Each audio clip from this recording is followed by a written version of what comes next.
أعوذ بالله من الشيطان الرجيم بسم الله الرحمن الرحيم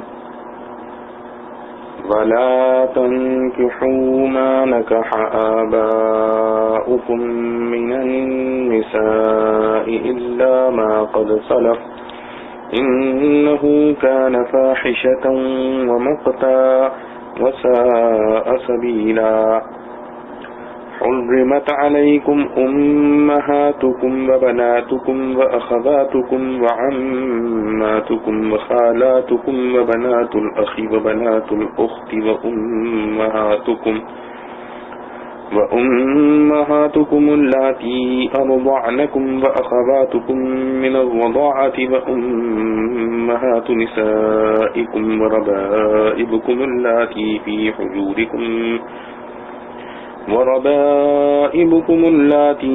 حجوركم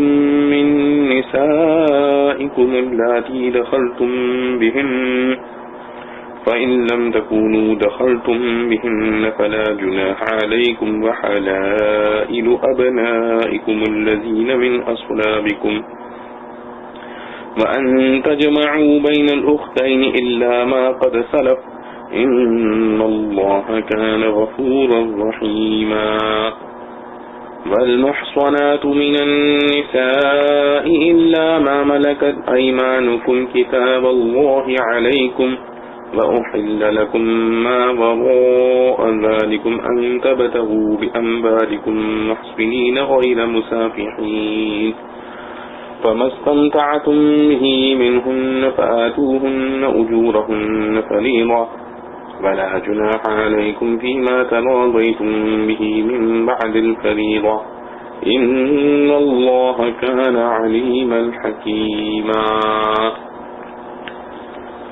اور نکاح میں نہ لاؤ جن عورتوں کو نکاح میں لائے تمہارے باپ مگر جو پہلے ہو چکا، بے حیائی ہے اور کام ہے غضب کا اور برا چلن ہے۔ حرام ہوئی ہیں تم پر تمہاری مائیں اور بیٹیاں اور بہنیں اور پھوپھیاں اور خالائیں اور بیٹیاں بھائی کی اور بہن کی،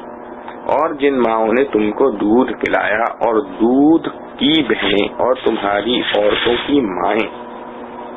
اور ان کی بیٹیاں جو تمہاری پرورش میں ہیں، جن کو جنا ہے تمہاری ان عورتوں نے جن سے تم نے صحبت کی، اور اگر تم نے ان سے صحبت نہیں کی تو تم پر کچھ گناہ نہیں اس نکاح میں، اور عورتیں تمہارے بیٹوں کی جو تمہاری پشت سے ہیں، اور یہ کہ اکٹھا کرو دو بہنوں کو مگر جو پہلے ہو چکا، بے شک اللہ بخشنے والا مہربان ہے۔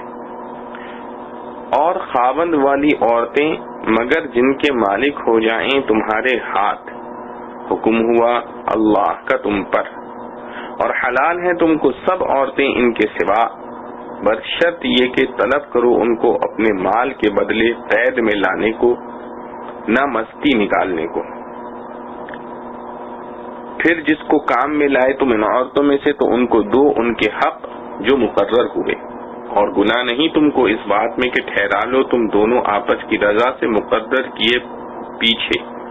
بے شک اللہ ہے خبردار حکمت والا۔ ربط آیات، اوپر سے جاہلیت کی رسوم قبیحہ کا ذکر چلا آ رہا ہے۔ ان میں سے ایک رسم یہ تھی کہ بعض حرام عورتوں سے نکاح کر لیا کرتے تھے، مثلا اپنی سوتیلی ماں سے، ایک بہن کے نکاح ہوتے ہوئے دوسری بہن سے، اسی کی مناسبت سے دوسری محرمات کا بھی ذکر آ گیا۔ نیز وہ لوگ لے پالک بیٹے کی بیوی سے نکاح کرنے کو حرام سمجھتے تھے،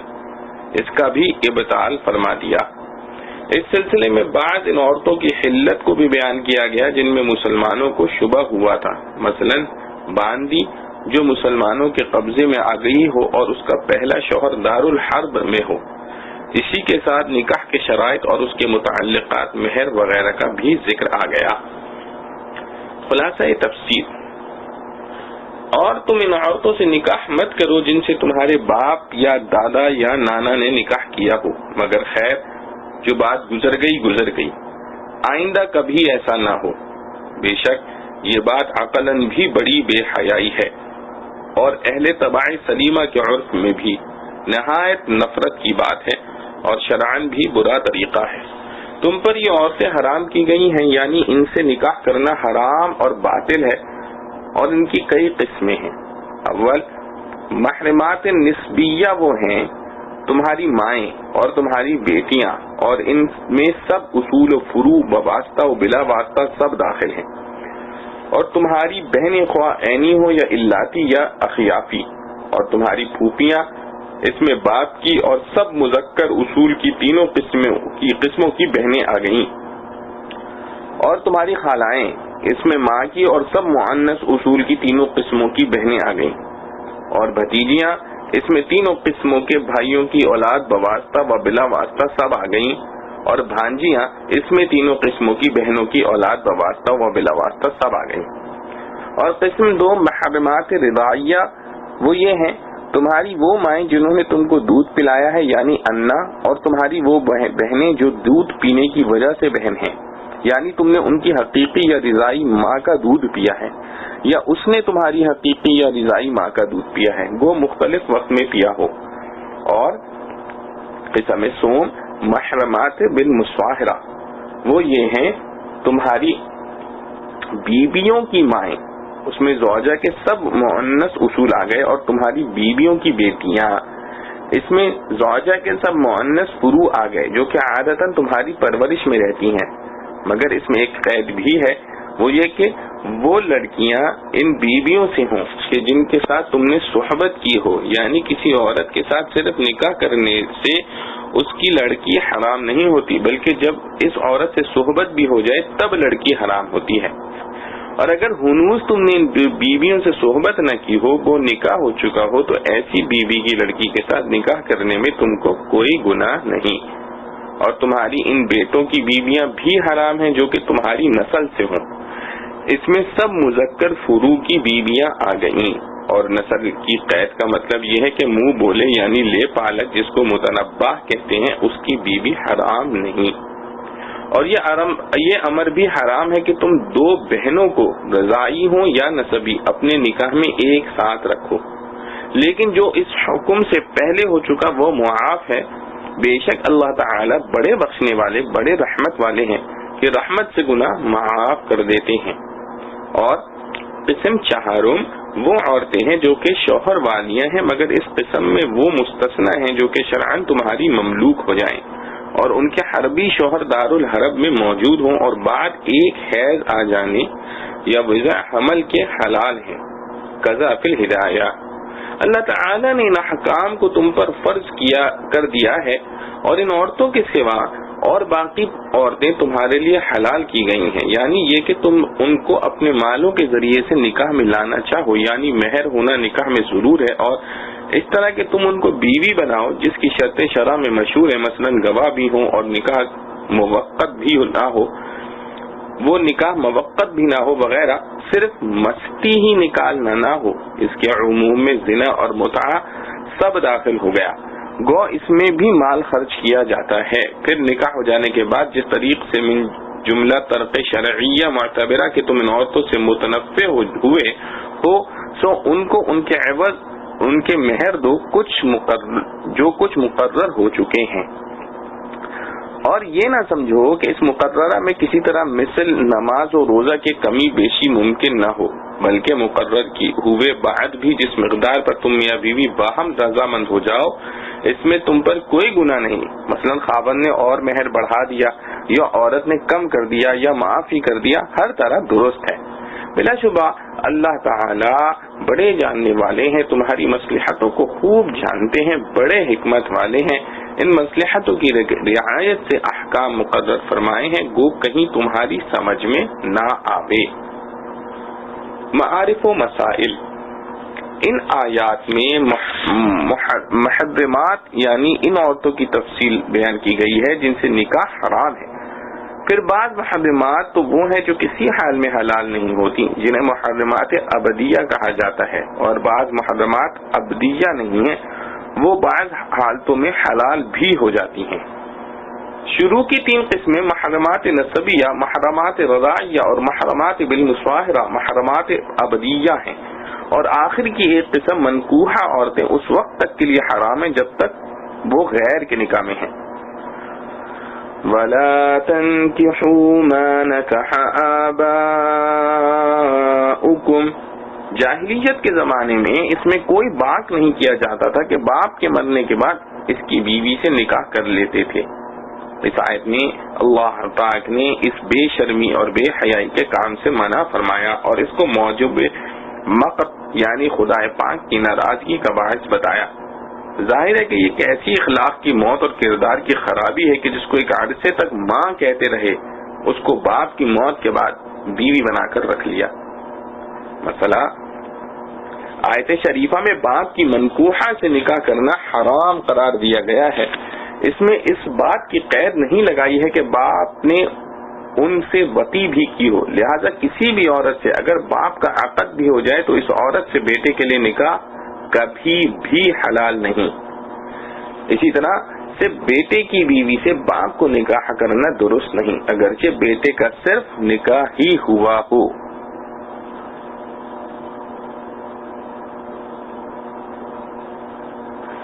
قال الشامی وتحرم زوجة الاصل والفرع بمجرد العقد دخل بها اولا۔ مسئلہ اگر باپ نے کسی عورت سے زنا کر لیا ہو تو بھی بیٹے کو اس عورت سے نکاح کرنا حلال نہیں ہے۔ حرمت علیکم امہاتکم، یعنی اپنی والدہ سے نکاح کرنا حرام ہے، اور لفظ امہاتکم کے عموم میں دادیاں اور نانیاں سب داخل ہیں۔ وبناتکم، اپنی صلبی لڑکی سے نکاح کرنا حرام ہے، اور لڑکی کی لڑکی سے بھی اور بیٹے کی لڑکی سے بھی۔ خلاصہ یہ ہے کہ بیٹی، پوتی، پر پوتی، نواسی، پر نواسی، ان سب سے نکاح کرنا حرام ہے، اور سوتیلی لڑکی جو دوسرے شوہر کی ہو اور بیوی ساتھ لائی ہو اس سے نکاح کرنے نہ کرنے میں تفصیل ہے جو آگے آ رہی ہے۔ جو لڑکا لڑکی صلبی نہ ہو بلکہ گود لے کر پال لیا ہو ان سے اور ان کی اولاد سے نکاح جائز ہے، بشرط یہ کہ کسی دوسرے طریقے سے حرمت نہ آئی ہو۔ اسی طرح اگر کسی شخص نے کسی عورت سے زنا کیا تو اس نطفے سے جو لڑکی پیدا ہو وہ بھی بیٹی کے حکم میں ہے، اس سے بھی نکاح درست نہیں۔ وَأَخَوَاتُكُمْ، اپنی حقیقی بہن سے نکاح کرنا حرام ہے، اور اس بہن سے بھی جو علاتی باپ شریک اور اس بہن سے بھی جو اخیافی ماں شریک ہو۔ وَعَمَّاتُكُمْ، اپنے باپ کی حقیقی بہن، علاتی، اخیافی بہن، ان تینوں سے نکاح حرام ہے، غرض کے تینوں طرح کی پھوپھیوں سے نکاح نہیں ہو سکتا۔ وَخَالَاتُكُمْ، اپنی والدہ کی بہن حقیقی ہو یا علاتی ہو یا اخیافی، ہر ایک سے نکاح حرام ہے۔ وبنات الاخی، بھائی کی لڑکیوں یعنی بھتیجیوں سے بھی نکاح حرام ہے، حقیقی ہو، علاتی ہو یا اخیافی ہو، تینوں طرح کے بھائیوں کی لڑکیوں سے نکاح حلال نہیں ہے۔ وبنات الاخت، بہن کی لڑکیوں یعنی بھانجیوں سے بھی نکاح حرام ہے، اور یہاں بھی وہی تعمیم ہے کہ بہنیں خواہ حقیقی ہوں یا علاتی ہوں یا اخیافی، ان کی لڑکیاں شرعاً نکاح میں نہیں آ سکتی۔ وَأُمَّهَاتُكُمُ اللَّاتِي أَرْضَعْنَكُمْ، جن عورتوں کا دودھ پیا ہے اگرچہ وہ حقیقی مائیں نہ ہوں وہ بھی حرمت نکاح کے بارے میں والدہ کے حکم میں ہیں، اور ان سے بھی نکاح حرام ہے۔ تھوڑا سا دودھ پیا ہو یا زیادہ، ایک مرتبہ پیا ہو یا متعدد دفعہ پیا ہو، ہر صورت میں یہ حرمت ثابت ہو جاتی ہے۔ فقہا کی اصطلاح میں اس کو حرمت رضاعت سے تعبیر کرتے ہیں۔ البتہ اتنی بات یاد رکھنا ضروری ہے کہ حرمت رضاعت اسی زمانے میں دودھ پینے سے ثابت ہوتی ہے جب بچپن میں دودھ پینے کا زمانہ ہوتا ہے۔ حضور اکرم صلی اللہ علیہ وسلم کا ارشاد ہے، انما الرضاعۃ من المجاعہ، یعنی رضاعت سے جو حرمت ثابت ہوگی وہ اسی زمانے کے دودھ پینے سے ہوگی جس زمانے میں دودھ پینے ہی سے بچے کا نشو و نما ہوتا ہے۔ اور یہ مدت امام ابو حنیفہ علیہ الرحمہ کے نزدیک بچے کی پیدائش سے لے کر 2.5 سال تک ہے، اور دیگر فقہا کے نزدیک، جن میں امام ابو حنیفہ علیہ الرحمہ کے مخصوص شاگرد امام ابو یوسف اور امام محمد رحمہم اللہ تعالی بھی ہیں، صرف 2 سال کی مدت تک رضاعت ثابت ہو سکتی ہے، اور اسی پر امام محمد علیہ الرحمہ کا فتویٰ بھی ہے۔ اگر کسی لڑکے لڑکی نے 100 ماہ کے بعد کسی عورت کا دودھ پیا تو اس سے حرمت رضاعت ثابت نہ ہوگی۔ وَأَخَوَاتُكُم مِّنَ الرَّضَاعَةِ، یعنی رضاعت کے رشتے سے جو بہنیں ہیں ان سے بھی نکاح کرنا حرام ہے۔ تفصیل اس کی یوں ہے کہ جب کسی لڑکی یا لڑکے نے ایام رضا میں کسی عورت کا دودھ پی لیا، وہ عورت ان کی رضاعی والدہ بن گئی، اور اس عورت کا شوہر اس کا باپ بن گیا، اور اس عورت کی نسبی اولاد اس کے بہن بھائی بن گئے، اور اس عورت کی بہنیں ان کی خالائیں بن گئیں، اور اس عورت کا جیٹھ دیور ان بچوں کے رضاعی چچا بن گئے، اور اس عورت کے شوہر کی بہنیں ان بچوں کی پھوپھیاں بن گئی، اور باہم ان سب میں حرمت رضاعت ثابت ہو گئی۔ نسب کے رشتے سے جو نکاح آپس میں حرام ہے، رضاع کے رشتے سے بھی حرام ہو جاتا ہے۔ حضور اقدس صلی اللہ تعالی علیہ وسلم کا پاک ارشاد ہے، یحرم من الرضاعۃ ما یحرم من الولادہ، اور مسلم شریف کی ایک روایت میں ہے، ان اللہ حرم من الرضاعۃ ما حرم من النسب، بحوالہ مشکات صفحہ 273۔ مسئلہ، اگر ایک لڑکے اور ایک لڑکی نے کسی عورت کا دودھ پیا تو ان دونوں کا آپس میں نکاح نہیں ہو سکتا۔ اسی طرح رضاعی بھائی اور رضاعی بہن کی لڑکی سے بھی نکاح نہیں ہو سکتا۔ مسئلہ، رضاعی بھائی یا رضاعی بہن کی نسبی ماں سے نکاح جائز ہے، اور نسبی بہن کی رضاعی ماں سے بھی حلال ہے، اور رضاعی بہن کی نسبی بہن سے بھی اور نسبی بہن کی رضاعی بہن سے بھی نکاح جائز ہے۔ مسئلہ، منہ یا ناک کے ذریعے ایام رضا میں دودھ اندر جانے سے حرمت ثابت ہوتی ہے، اور اگر اور کسی راستے سے دودھ اندر پہنچا دیا جائے یا دودھ کا انجیکشن دے دیا جائے تو حرمت رضاعت ثابت نہ ہوگی۔ مسئلہ، عورت کے دودھ کے علاوہ کسی اور دودھ، مثلا چوپائے کا دودھ یا کسی مرد کا، سے رضاعت ثابت نہیں ہوتی۔ مسئلہ، دودھ اگر دوا میں یا بکری، گائے، بھینس کے دودھ میں ملا ہوا ہو تو اس سے حرمت رضاعت اس وقت ثابت ہوگی جبکہ عورت کا دودھ غالب ہو، اور اگر دونوں برابر ہو تب بھی حرمت رضاعت ثابت ہوتی ہے، لیکن اگر عورت کا دودھ کم ہے تو یہ حرمت ثابت نہ ہوگی۔ مسئلہ، اگر مرد کے دودھ نکل آئے تو اس سے حرمت رضاع ثابت نہیں ہوتی۔ مسئلہ، اگر دودھ پینے کا شک ہو تو اس سے حرمت رضاع ثابت نہیں ہوتی۔ اگر کسی عورت نے کسی بچے کے منہ میں پستان دیا لیکن دودھ جانے کا یقین نہ ہو تو اس سے حرمت رضاع ثابت نہ ہوگی، اور نکاح کی حلت پر اس کا اثر نہ پڑے گا۔ مسئلہ، اگر کسی شخص نے کسی عورت سے نکاح کر لیا اور کسی اور عورت نے کہا کہ میں نے تم دونوں کو دودھ پلایا ہے، تو اگر دونوں اس کی تصدیق کریں تو نکاح کے فاسد ہونے کا فیصلہ کر لیا جائے گا، اور اگر یہ دونوں اس کی تکذیب کریں اور عورت دیندار خدا ترس ہو تو فساد نکاح کا فیصلہ نہ ہوگا، لیکن طلاق دے کر مفارقت کر لینا پھر بھی افضل ہے۔ مسئلہ، حرمت رضاع کے ثبوت کے لیے 2 دیندار مردوں کی گواہی ضروری ہے۔ ایک مرد یا ایک عورت کی گواہی سے رضاعت ثابت نہ ہوگی، لیکن چونکہ معاملہ حرام و حلال سے متعلق ہے اس لیے احتیاط کرنا افضل ہے، کہ حتیٰ کہ بعض فقہا نے یہ تفصیل لکھی کہ اگر کسی عورت سے نکاح کرنا ہو اور ایک دیندار مرد گواہی دے کہ یہ دونوں رضاعی بہن بھائی ہیں تو نکاح کرنا جائز نہیں، اور اگر نکاح کے بعد ہو تو احتیاط جدا ہونے میں ہے، بلکہ اگر ایک عورت بھی کہہ دے تب بھی احتیاط اسی میں ہے کہ مفارقت اختیار کر لیں۔ مسئلہ، جس طرح 2 دیندار مردوں کی گواہی سے حرمت رضا ثابت ہو جاتی ہے، اسی طرح ایک دیندار مرد اور 2 دیندار عورتوں کی گواہی سے بھی اس کا ثبوت ہو جاتا ہے۔ البتہ احتیاط اسی میں ہے کہ اگر نصاب شہادت پورا نہ ہو تب بھی شک سے بچنے کے لیے حرمت کو ترجیح دی جائے۔ وَأُمَّهَاتُ نِسَائِكُمْ، بیویوں کی مائیں بھی شوہروں پر حرام ہیں۔ یہاں بھی امہات میں تفصیل ہے، اس میں بیویوں کی نانیاں، دادیاں، نسبی ہوں یا رضاعی سب داخل ہیں۔ مسئلہ، جس طرح منکوحہ بیوی کی ماں حرام ہے اسی طرح اس عورت کی ماں بھی حرام ہے جس کے ساتھ شبے میں ہم بستری کی ہو، یا جس کے ساتھ زنا کیا ہو اس کو شہوت کے ساتھ چھوا ہو۔ مسئلہ نفس نکاح ہی سے بیوی کی ماں حرام ہو جاتی ہے، حرمت کے لیے دخول وغیرہ ضروری نہیں۔ وَرَبَائِبُكُمُ اللَّاتِي فِي حُجُورِكُم مِّن نِّسَائِكُمُ اللَّاتِي دَخَلْتُم بِهِنَّ،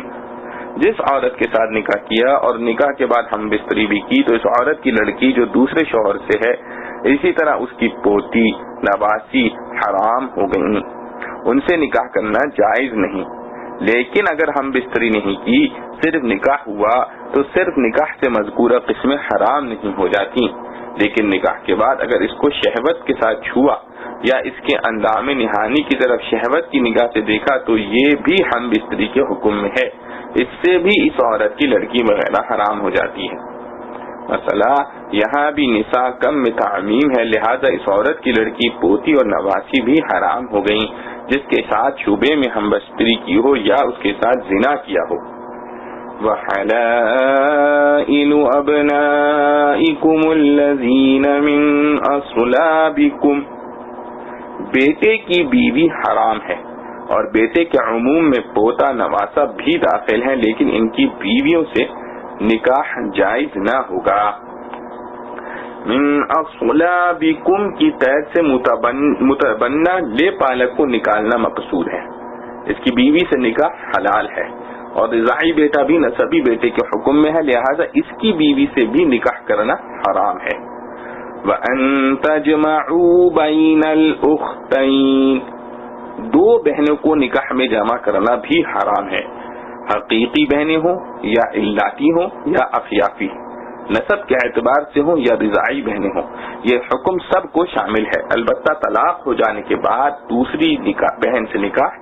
جائز ہے، لیکن یہ جواز عدت گزرنے کے بعد ہے، عدت کے دوران نکاح جائز نہیں۔ مسئلہ جس طرح ایک ساتھ دو بہنوں کو ایک شخص کے نکاح میں جمع کرنا حرام ہے، اسی طرح پھوپھی، بھتیجی اور خالہ بھانجی کو بھی کسی ایک شخص کے نکاح میں جمع کرنا حرام ہے۔ قال النبی صلی اللہ علیہ وسلم لا يجمع بین المرأة وعمیتها ولا بین المرأة وخالتها، بخاری و مسلم او کما قال۔ مسئلہ فقہائے کرام نے بطور قاعدہ کلیہ یہ لکھا ہے کہ ہر ایسی دو عورتیں جن میں سے اگر کسی ایک مذکر فرض کیا جائے تو شرعاً ان دونوں کا آپس میں نکاح درست نہ ہو، اس طرح کی دو عورتیں ایک مرد کے نکاح میں جمع نہیں ہو سکتی۔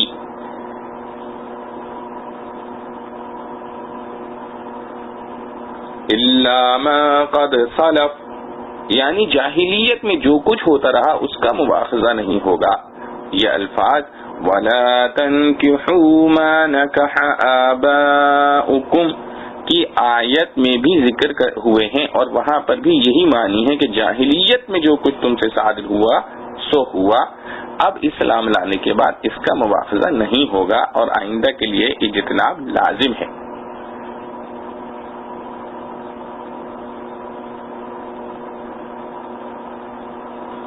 اسی طرح اگر نزول تحریم کے اس وقت میں بعد کی منکوحہ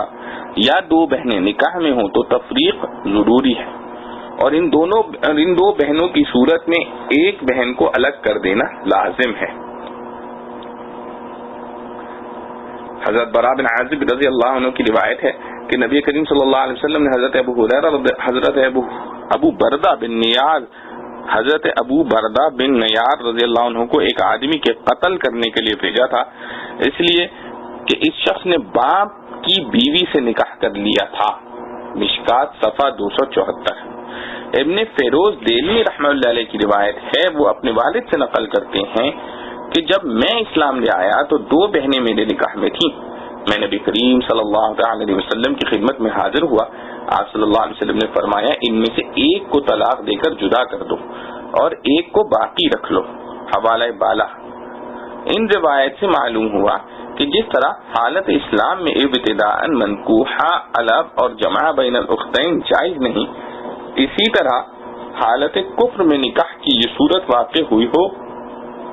تو اسلام لانے کے بعد اس کو باقی رکھنا جائز نہ ہوگا۔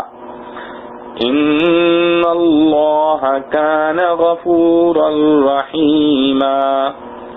اسلام سے پہلے جو کچھ انہوں نے حماقت میں کیا، اب اسلام لانے کے بعد اللہ جل شانہ ان سے درگزر کرے گا اور ان کی طرف اپنی رحمت کے ساتھ متوجہ ہوگا۔ والمحصنات من النساء، یعنی شوہروں والی عورتیں بھی حرام کی گئیں جب تک کوئی عورت کسی شخص کے نکاح میں ہو، دوسرا شخص اس سے نکاح نہیں کر سکتا۔ اس سے واضح طور پر معلوم ہوا کہ ایک عورت بیک وقت ایک سے زائد شوہر والی نہیں ہو سکتی ہے۔ اس دور کے بعد جاہل ملحد کہنے لگے ہیں مردوں کو جب ایک سے زائد بیویوں کی اجازت ہے تو عورتوں کو بھی ایک سے زائد شوہروں سے متمتع ہونے کی اجازت ملنی چاہیے۔ یہ مطالبہ اس آیت شریفہ کے بالکل خلاف ہے۔ ایسی جاہلانہ باتیں کرنے والے لوگ یہ نہیں سمجھتے کہ مرد کے لیے کثرت ازواج ایک نعمت ہے جسے ہر مذہب و ملت میں جائز قرار دیا گیا ہے، جس پر انسان کی تاریخ شاہد ہے۔ لیکن عورت کے لیے ایک وقت میں ایک سے زائد شوہر ہونا اس عورت کے لیے بھی باعث مصیبت ہے، اور جو دو مرد ایک عورت کے شوہر بن جائیں ان کے لیے بھی باعث ننگ و عار ہے اور سراسر بے شرمی ہے۔ نیز اس میں کسی بچے کے ثابت النسب ہونے کا بھی کوئی راستہ باقی نہیں رہتا۔ جب کئی مرد کسی عورت سے استمتاع کریں گے تو پیدا ہونے والی اولاد کو ان میں سے کسی ایک کا بیٹا تجویز کرنے کا کوئی طریق باقی نہ رہے گا۔ اس طرح کا بدترین مطالبہ وہی لوگ کر سکتے ہیں جو انسانیت کے سراپا دشمن ہوں اور جن کی غیرت و حیا کا جنازہ نکل چکا ہو۔ ایسے لوگ اولاد اور والدین کے حقوق کی لائن سے وجود میں آنے والی رحمتوں سے پوری انسانیت کو محروم کرنے کی حمایت میں لگے ہوئے ہیں۔ جب نسب ثابت نہیں ہوگا تو باہمی حقوق و فرائض کی ذمہ داری کس پر عائد کی جائے گی؟ خالص طبعی اور عقلی اعتبار سے بھی اگر دیکھا جائے تو ایک عورت کے لیے متعدد شوہر ہونے کا کوئی جواز نظر نہیں آتا۔ ایک ازدواج کا بنیادی مقصد تناسل ہے۔ اس اعتبار سے متعدد عورتیں تو ایک مرد سے حاملہ ہو سکتی ہیں، لیکن ایک عورت متعدد مردوں سے حاملہ نہیں ہو سکتی، وہ ایک ہی سے حاملہ ہوگی۔ اس لیے متعدد شوہروں کی صورت میں ایک کے علاوہ باقی شوہروں کی قوت ضائع گئی، شہوت رانی کے سوا ان کو کوئی فائدہ حاصل نہ ہو سکا۔ دو، تجربہ اور مشاہدے سے ثابت ہے کہ عورت مرد کے مقابلے میں صنف نازک ہے، وہ سال کے اکثر حصے میں استمتاع کے بھی قابل نہیں رہتی۔ بعض حالات میں اس کے لیے ایک ہی شوہر کے حقوق پورے کرنا ممکن نہیں ہوتا، چاہے جائے کہ ایک سے زیادہ شوہر ہوں۔ تین، چونکہ مرد جسمانی قوت کے اعتبار سے عورت کے مقابلے میں زیادہ صحت مند ہے، اس لیے اگر کسی مرد کی جنسی قوت معمول سے زیادہ ہو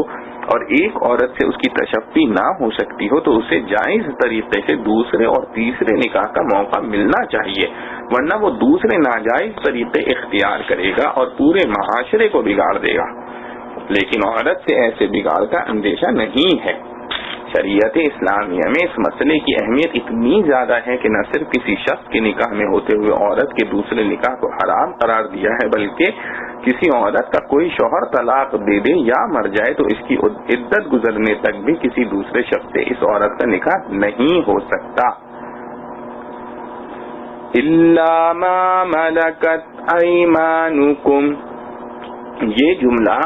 والمحصنات من النساء سے استثناء ہے۔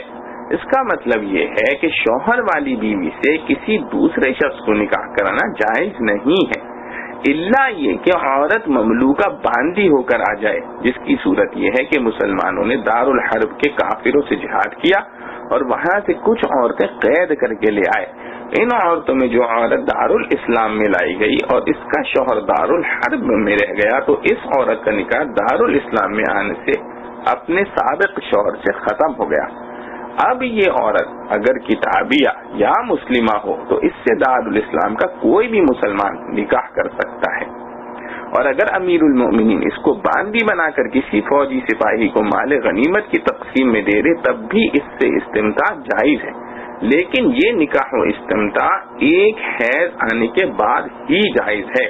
اور اگر حمل ہے تو وضع حمل ضروری ہے۔ مثلا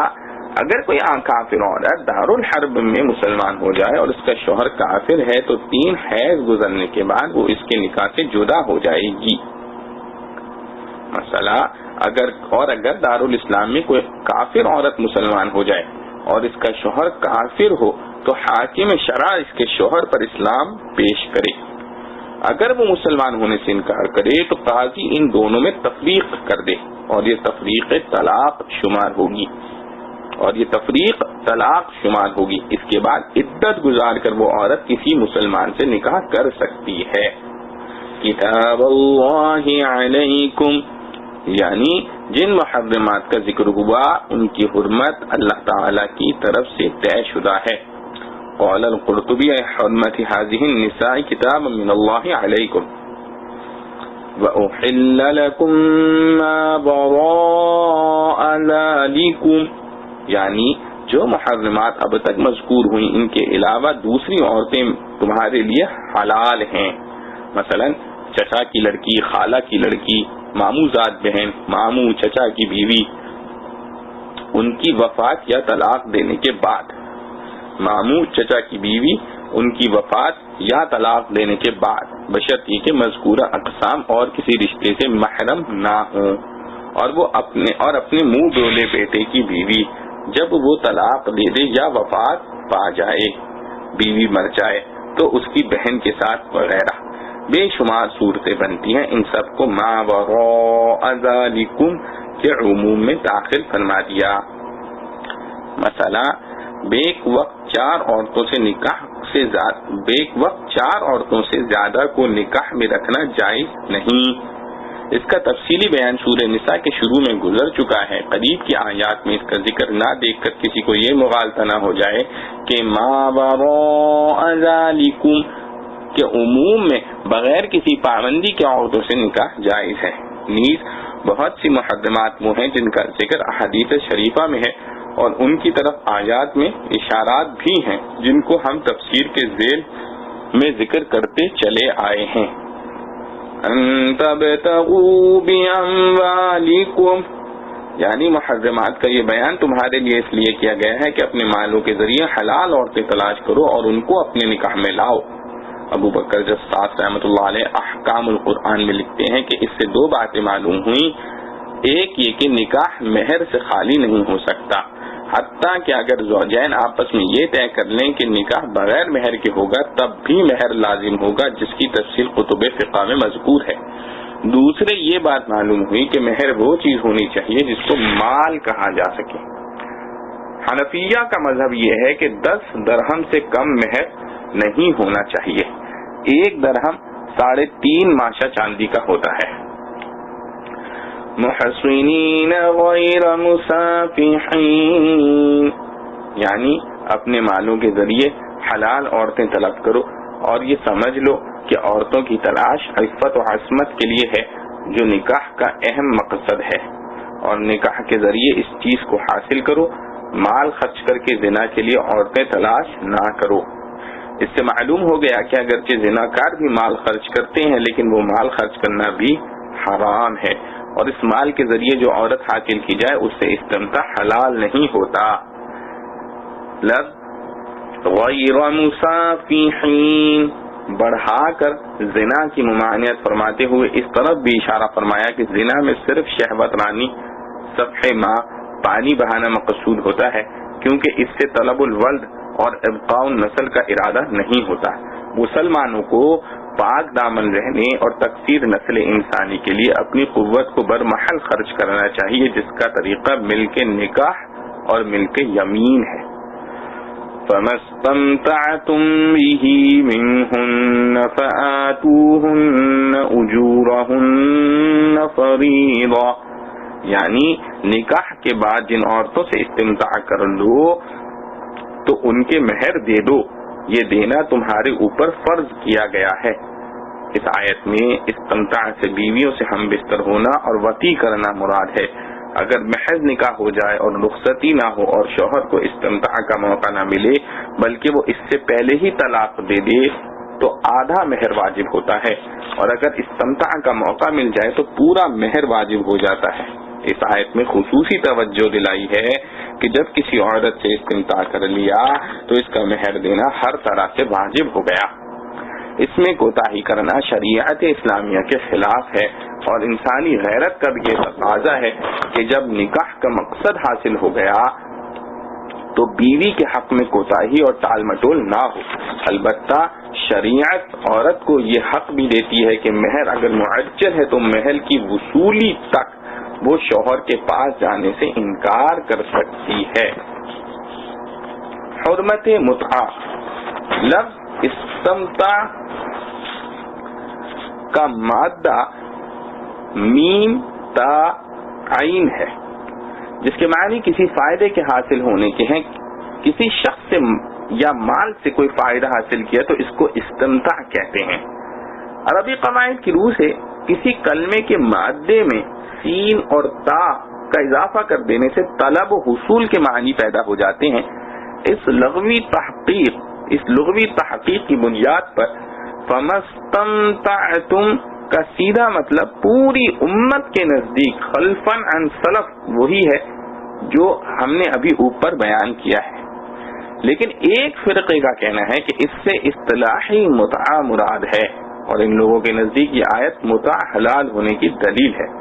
حالانکہ متعہ جس کو کہتے ہیں اس کی صاف تردید قرآن کریم کی آیت بالا میں لفظ محسنین غیر مسافحین سے ہو رہی ہے، جس کی تشریح آگے آ رہی ہے۔ متعہ اصطلاحی جس کے جواز کا ایک فرقہ مدعی ہے یہ ہے کہ ایک مرد کسی عورت سے یوں کہے کہ اتنے دن کے لیے اتنے پیسے یا فلاں جنس کے عوض میں تم سے متعہ کرتا ہوں۔ متعہ اصطلاحی کا اس آیت سے کوئی تعلق نہیں ہے، محض مادہ اشتقاق کو دیکھ کر یہ فرقہ مدعی ہے کہ آیت سے حلت متعہ کا ثبوت ہو رہا ہے۔ پہلی بات یہ ہے کہ جب دوسرے معنی بھی کم از کم محتمل ہیں، وہ ہمارے نزدیک متعین ہے، تو ثبوت کا کیا راستہ ہے؟ دوسری بات یہ ہے کہ قرآن مجید نے محرمات کا ذکر فرما کر یوں فرمایا ہے کہ ان کے علاوہ اپنے اصول کے ذریعے حلال عورتیں تلاش کرو، اس حال میں کہ پانی بہانے والے نہ ہوں، یعنی محض شہوت رانی مقصود نہ ہوں، اور ساتھ ہی ساتھ محسنین کی بھی قید لگائی ہے، یعنی یہ کہ عفت کا دھیان رکھنے والے ہوں۔ متعہ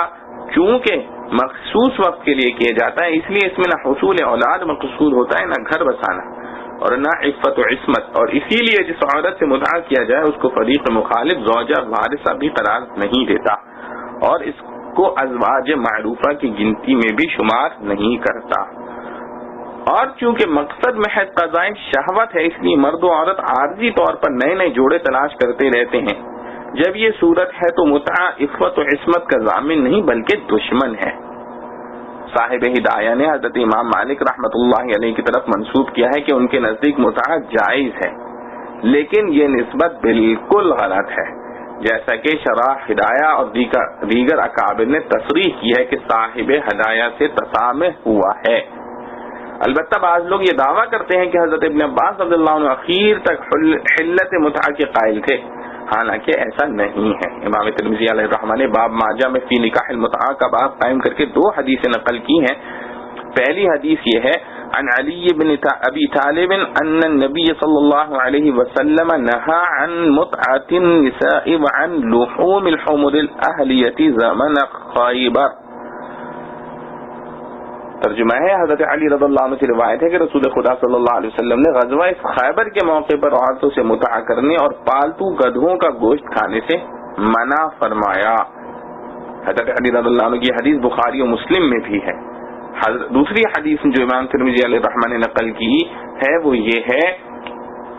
عن ابن عباس رضی اللہ عنہ قال انما كانت المتعة في اول الاسلام حتى اذا نزلت الآية الا على ازواجهم او ما ملكت ايمانهم قال ابن عباس رضی اللہ عنہ فكل فرج سواهما فهو حرام۔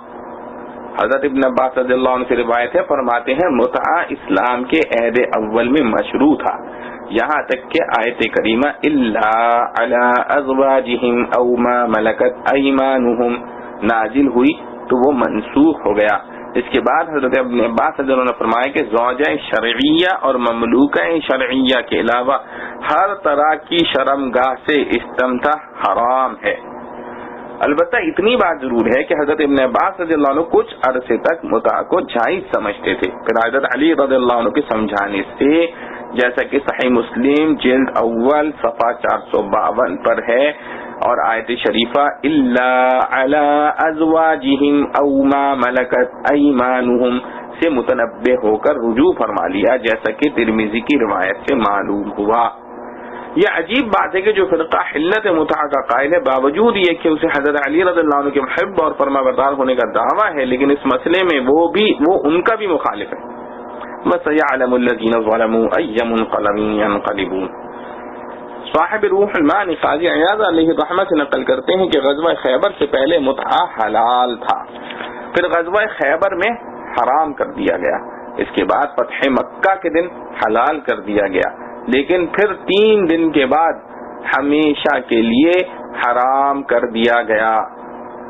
نیز یہ امر بھی قابل غور ہے کہ فرمان باری تعالی شأنہ والذین هم لفروجہم حافظون الا علی ازواجہم او ما ملکت ایمانہم فانہم غیر ملومین،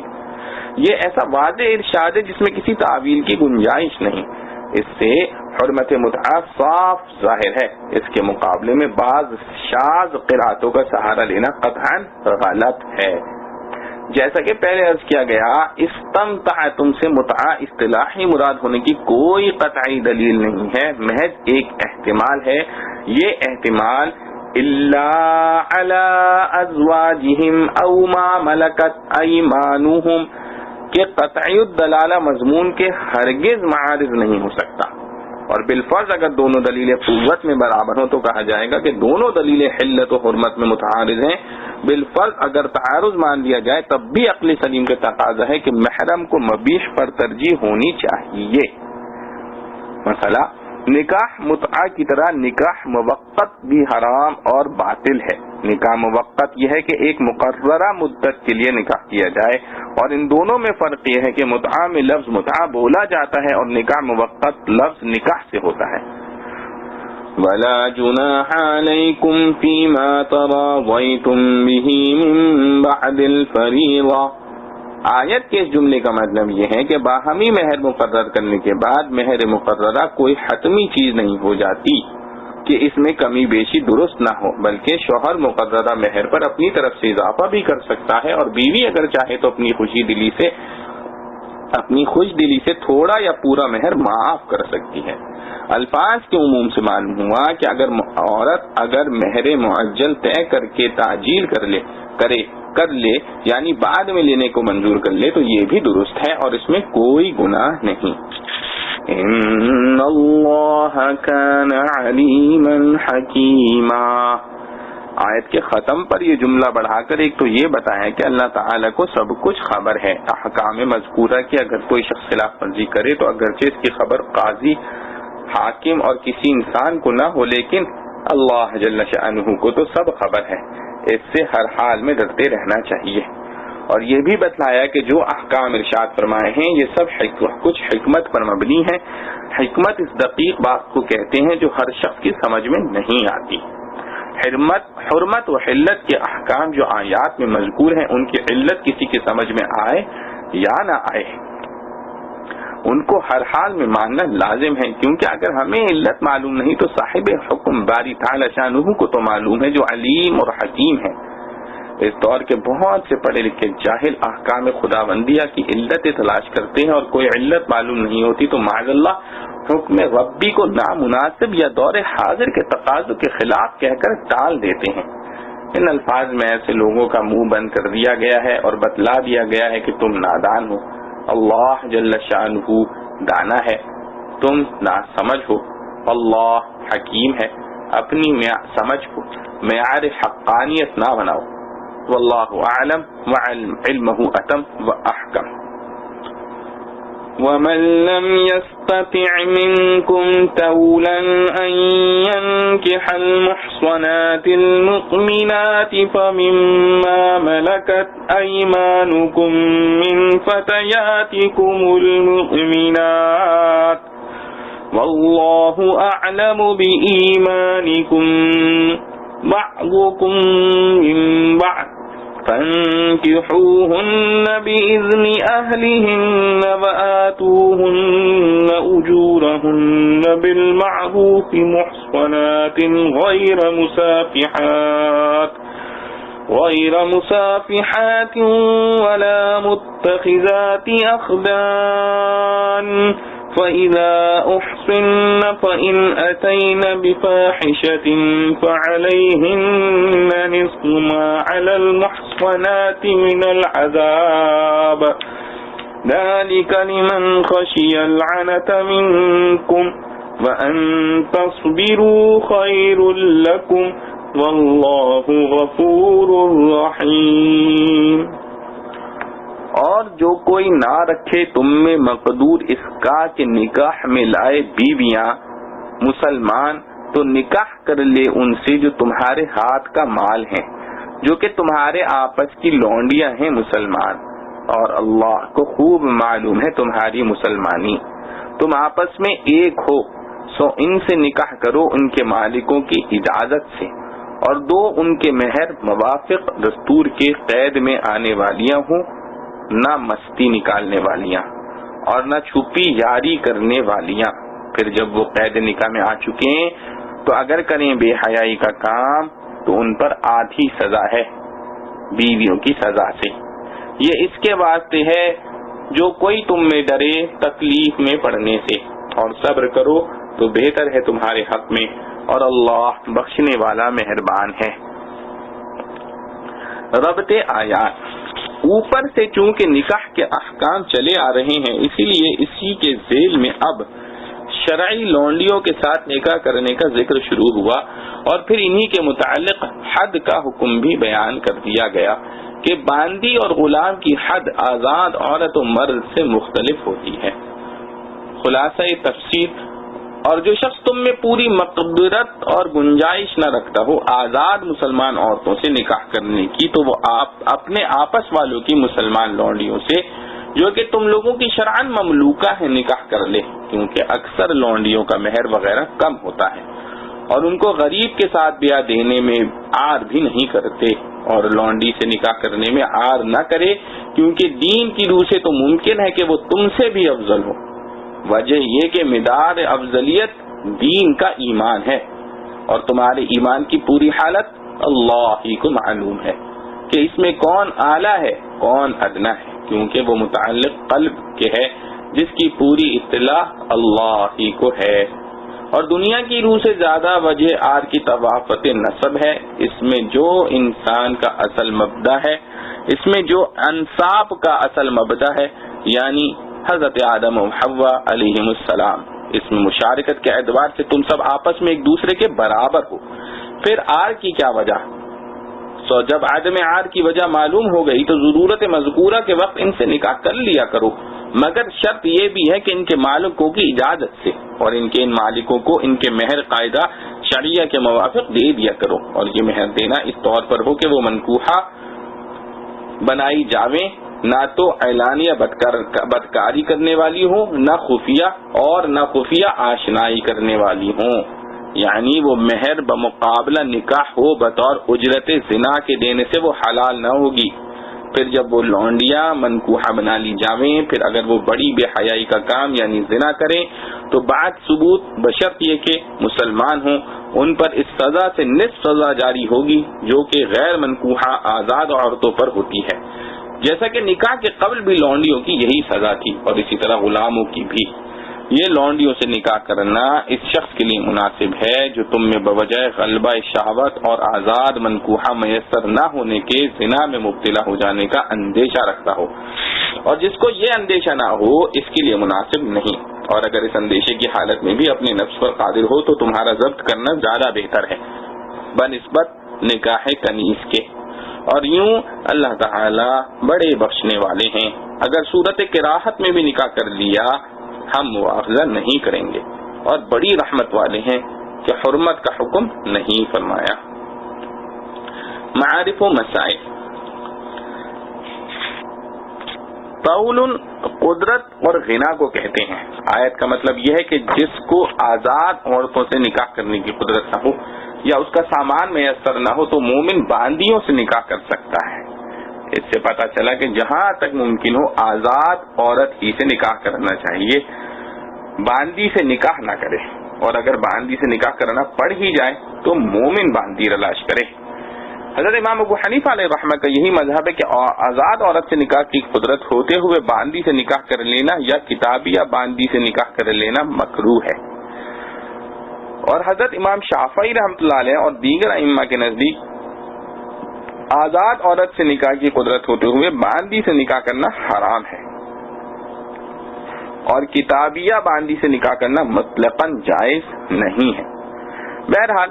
باندی کے نکاح سے بچنا آزاد مرد کے لیے ہر حال میں بہتر ہے، اور اگر مجبوراً کرنا ہو تو مومن باندی سے نکاح کریں۔ وجہ اس کی یہ ہے کہ باندی سے جو اولاد پیدا ہو وہ اس شخص کی غلام ہوتی ہے جو باندی کا مالک ہے، اور غیر مومن باندی سے جو اولاد ہوگی اندیشہ ہے کہ وہ ماں کے ڈھنگ پر غیر دین اختیار کریں۔ اولاد کو غلامی سے بچانے اور مومن بنانے کے لیے ضروری ہے کہ بچوں کی ماں آزاد ہو، اور اگر باندی ہو تو کم از کم مومنہ ضرور ہو تاکہ بچے کا ایمان محفوظ رہے۔ اسی لیے علماء اکرام نے فرمایا ہے کہ کتابی عورت جو آزاد ہو اس سے اگرچہ نکاح درست ہے لیکن بچنا بہتر ہے، اور اس دور میں تو اس کی اہمیت بہت زیادہ ہے کیونکہ یہود و نصارہ کی عورتیں عموماً مسلمانوں سے اس لیے نکاح کرتی ہیں کہ خود شوہر کو اور شوہر کی اولاد کو اپنے دین پر لا سکیں۔ پھر فرمایا واللہ اعلم بایمانکم بعضکم من بعض، یعنی اللہ تعالیٰ کو تمہارے ایمان کا خوب علم ہے۔ ایمان وجہ فضیلت ہے، بعض مرتبہ غلام اور باندی ایمانی مرتبے میں آزاد مرد و عورت سے بڑھے ہوئے ہوتے ہیں، اس لیے مومن باندی سے نکاح کرنے کو قابل نفرت نہ جانیں بلکہ اس کے ایمان کی قدر کریں۔ آخر میں فرمایا بعضکم من بعض، یعنی آزاد اور غلام سب ایک ہی جنس بنی آدم سے تعلق رکھتے ہیں اور سب ایک ہی نفس سے پیدا ہوئے ہیں۔ فضیلت کا مدار ایمان اور تقوی پر ہے۔ قال فی المظہری فہاتان الجملتان لتأنیس الناس بنکاح الاماء ومنعہم عن الاستنکاف منہن، یعنی ان دونوں جملوں کا مطلب یہ ہے کہ لوگ باندیوں کے نکاح سے مانوس ہوں اور اس نکاح کو قابل نفرت نہ سمجھیں۔ فَانكِحُوهُنَّ بِإِذْنِ أَهْلِهِنَّ وَآتُوهُنَّ أُجُورَهُنَّ بِالْمَعْرُوفِ، یعنی باندیوں سے نکاح ان کے مالکوں کی اجازت سے کرو، اگر وہ اجازت نہ دیں تو باندیوں کا نکاح صحیح نہ ہوگا، اس لیے کہ باندی کو خود اپنے نفس پر ولایت حاصل نہیں ہوتی۔ یہی حکم غلام کا بھی ہے کہ وہ اپنے آقا کی اجازت کے بغیر نکاح نہیں کر سکتا۔ پھر فرمایا کہ باندیوں سے نکاح کرو تو ان کے مہر خوبی کے ساتھ ادا کر دو، یعنی ٹال مٹول نہ کرو اور پورا ادا کر دو، باندی سمجھ کر اس بارے میں تکلیف نہ دو۔ اس سلسلے میں امام مالک علیہ الرحمہ کا مطلب یہ ہے کہ مہر باندی کا حق ہے، اور دوسرے ائمہ فرماتے ہیں کہ باندی کے مہر میں جو مال ملے اس کا مالک بھی باندی کا آقا ہے۔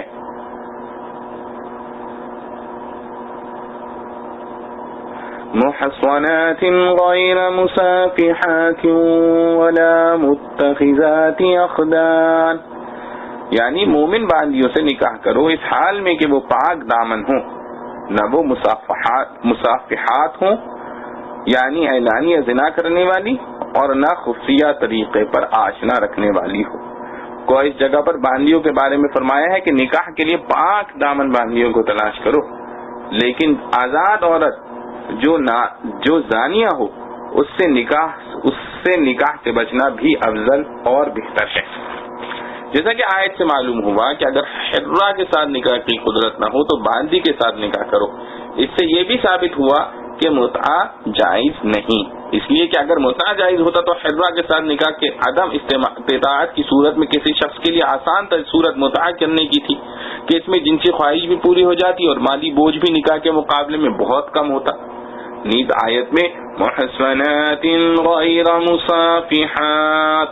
کے ساتھ باندیوں کی صفت بیان کی گئی ہے، اور متعہ کی صورت میں صفحہ ہی صفحہ ہوتا ہے کہ ایک عورت قلیل مدت میں متعدد اشخاص کے استعمال میں آتی ہے، اور چونکہ بچہ کسی کی طرف منسوب نہیں کیا جا سکتا اس لیے تناسل کا بھی فائدہ حاصل نہیں ہوتا اور سب کی قوت صرف شہوت رانی میں ضائع چلی جاتی ہے۔ پھر فرمایا فَإِذَا أُحْصِنَّ فَإِنْ أَتَيْنَ بِفَاحِشَةٍ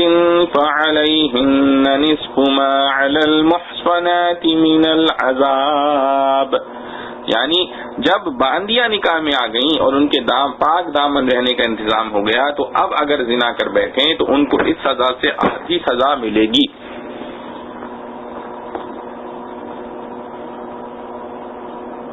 جو آزاد عورتوں کے لیے مقرر ہے، اس سے غیر شادی شدہ آزاد عورتیں مراد ہیں۔ غیر شادی شدہ آزاد مرد و عورت سے اگر زنا کا صدور ہو جائے تو اس کو 100 کوڑے لگائے جائیں گے، جس کا ذکر سورہ نور کی دوسری آیت میں ہے، اور جو کوئی شادی شدہ مرد و عورت زنا کر لے تو اس کی سزا رجم ہے، یعنی پتھروں سے مار مار کر قتل کر دیا جائے گا۔ چونکہ اس میں تنصیف نہیں ہو سکتی اس لیے چاروں اماموں کا مذہب یہی ہے کہ غلام یا باندی خواہ شادی شدہ ہوں خواہ کنوارے ہوں، اگر ان سے زنا سرزد ہو جائے تو ان کی سزا 50 کوڑے ہیں۔ باندیوں کا حکم تو آیت شریفہ میں مذکور ہے، اور بطور دلالت النص غلام کا مسئلہ بھی اسی سے سمجھ میں آ رہا ہے۔ ذَلِكَ لِمَنْ خَشِيَ الْعَنَتَ مِنْكُمْ، یعنی باندیوں سے نکاح کرنے کی اجازت اس شخص کے لیے ہے جس کو زنا میں پڑ جانے کا اندیشہ ہو۔ وَأَن تَصْبِرُوا خَيْرٌ لَكُمْ، یعنی باوجود اندیشہ زنا کے بھی اگر صبر کر لو اور اپنے نفسوں کو پاک دامن رکھ سکو تو یہ تمہارے لیے اس بات سے بہتر ہے کہ باندیوں سے نکاح کرو۔ آیت کے ختم پر فرمایا وَاللَّهُ غَفُورٌ رَحِيمٌ، یعنی باندیوں سے نکاح کرنا مکروہ ہے، اگر اس کراہت پر عمل کر لوگے تب بھی اللہ تعالی معاف فرما دیں گے، اور رحم والا بھی ہے کیونکہ اس نے باندیوں سے نکاح کی اجازت دے دی اور اس کو ممنوع قرار نہیں دیا۔ فائدہ، آیت بالا کی تفسیر میں جو غلام و باندی کا ذکر آیا ہے ان سے شرعی غلام و باندی مراد ہیں، جو کافر مرد و عورت جہاد کے موقع پر قید کر لیے جاتے تھے اور امیر المومنین ان کو مجاہدین میں تقسیم کر دیتا تھا، یہ قیدی غلام باندی بن جاتے تھے، پھر ان کی نسل بھی غلام رہتی تھی، بھی استثناء بعض صورتوں کے جن کا تفصیلی ذکر فقہ کی کتابوں میں ہے۔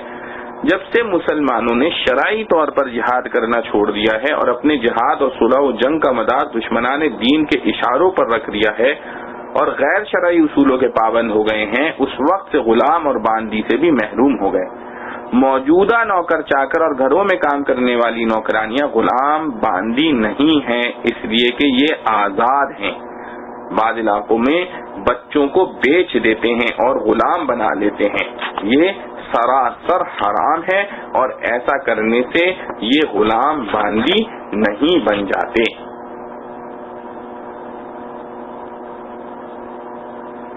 يُرِيدُ اللَّهُ لِيُبَيِّنَ لَكُمْ وَيَهْدِيَكُمْ سُنَنَ الَّذِينَ مِنْ قَبْلِكُمْ وَيَتُوبَ عَلَيْكُمْ وَاللَّهُ عَلِيمٌ حَكِيمٌ۔ وَاللَّهُ يُرِيدُ أَن يَتُوبَ عَلَيْكُمْ وَيُرِيدُ الَّذِينَ يَتَّبِعُونَ الشَّهَوَاتِ أَن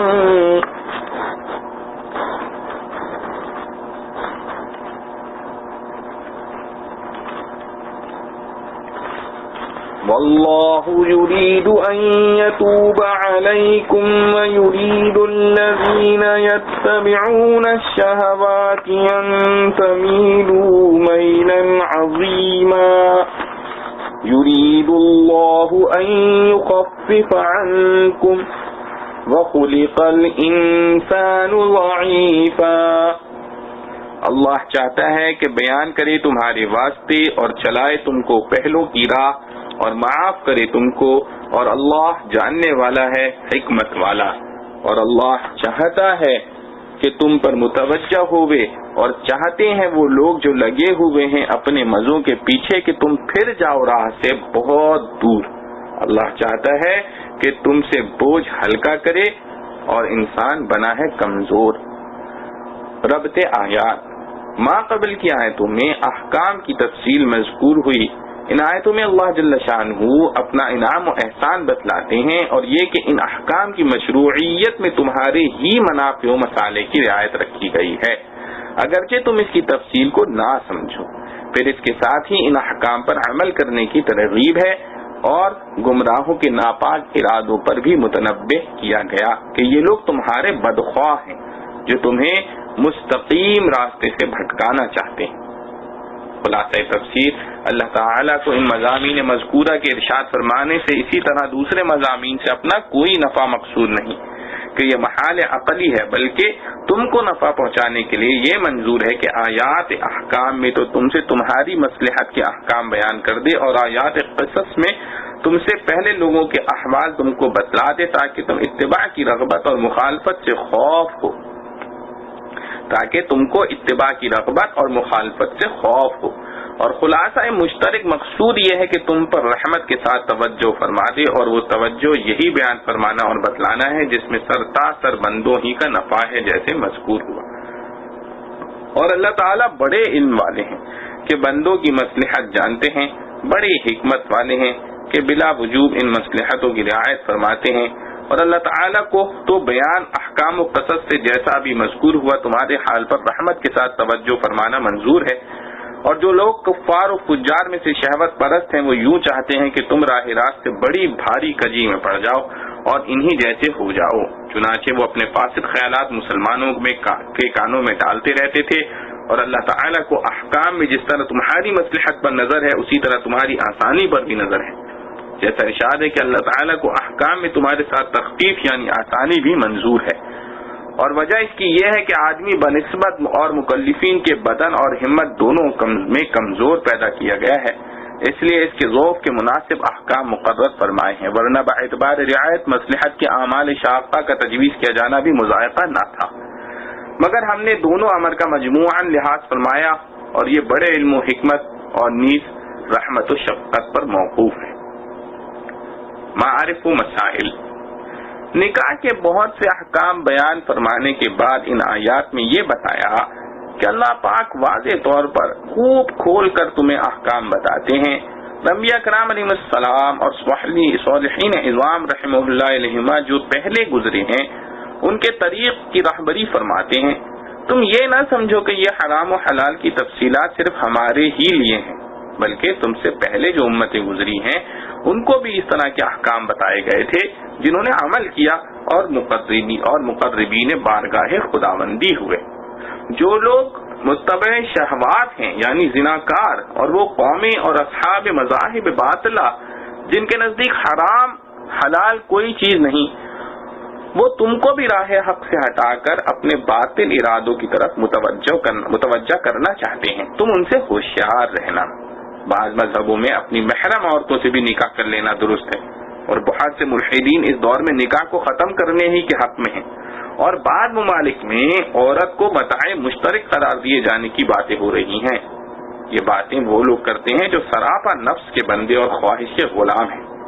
اسلام کا کلمہ پڑھنے والے بعض ضعیف الایمان لوگ جو ان ملحدوں کے ساتھ اٹھتے بیٹھتے ہیں ان کی باتوں میں آ کر اپنے دین کو فرسودہ خیال کرنے لگتے ہیں، اور دشمنوں کی باتوں کو انسانیت کی طرف ہی سمجھتے ہیں، اور نادانستہ طور پر اس خام خیالی میں مبتلا ہو جاتے ہیں کہ جیسے یہ لوگ ماڈرن نظریات کے حامی ہیں، کاش ہمارا دین بھی اس کی اجازت دیتا۔ علیاذ باللہ۔ اللہ پاک نے تنبیہ فرمائی ہے کہ تم لوگ ایسے بد تینت انسانوں کے نظریات کو اپنانے سے دور رہنا۔ پھر فرمایا یرید اللہ ان یخفف عنکم، یعنی اللہ پاک تم پر تخفیف اور ہلکے احکام کا ارادہ فرماتے ہیں، تمہاری دقتیں دور کرنے کے لیے نکاح کے بارے میں ایسے نرم احکام دیے جن پر سب عمل پیرا ہو سکتے ہیں۔ اور اگر آزاد عورتوں سے نکاح کی طاقت نہ ہو تو باندیوں سے نکاح کی اجازت دیتی ہے، مہر کے بارے میں طرفین کو باہمی رضامندی سے طے کرنے کا اختیار دیا اور ضرورت کے وقت ایک سے زائد عورت سے بھی نکاح کی اجازت دی گئی بشرط یہ کہ عدل ہاتھ سے نہ چھوڑے۔ پھر فرمایا وَخُلِقَ الْإِنسَانُ ضَعِيفًا، یعنی انسان خلقی طور پر ضعیف ہے اور اس کے اندر شہوانی مادہ رکھا گیا ہے۔ اگر بالکل ہی عورتوں سے دور رہنے کا حکم دیا جاتا تو اطاعت اور فرما برداری کرنے سے عاجز رہ جاتا۔ اس کے عجز و ضعف کے پیش نظر عورتوں سے نکاح کرنے کی اجازت ہی نہیں بلکہ ترغیب دی، اور نکاح کے بعد آپس میں جو ایک دوسرے کو نفس اور نظر کی پاکیزگی کا نفع اور دوسرے فوائد حاصل ہوتے ہیں ان سے طرفین کو تقویت پہنچتی ہے۔ پس نکاح ذوف کے دور کرنے کا باہمی معاہدہ اور ایک بے مثال طریقہ ہے۔ اللہ سبحانہ و تعالی سے دعا ہے جو کچھ پڑھا سنا گیا ہمیں اس پہ عمل کرنے کی توفیق نصیب فرمائے۔ وآخر دعوانا ان الحمد للہ رب العالمین۔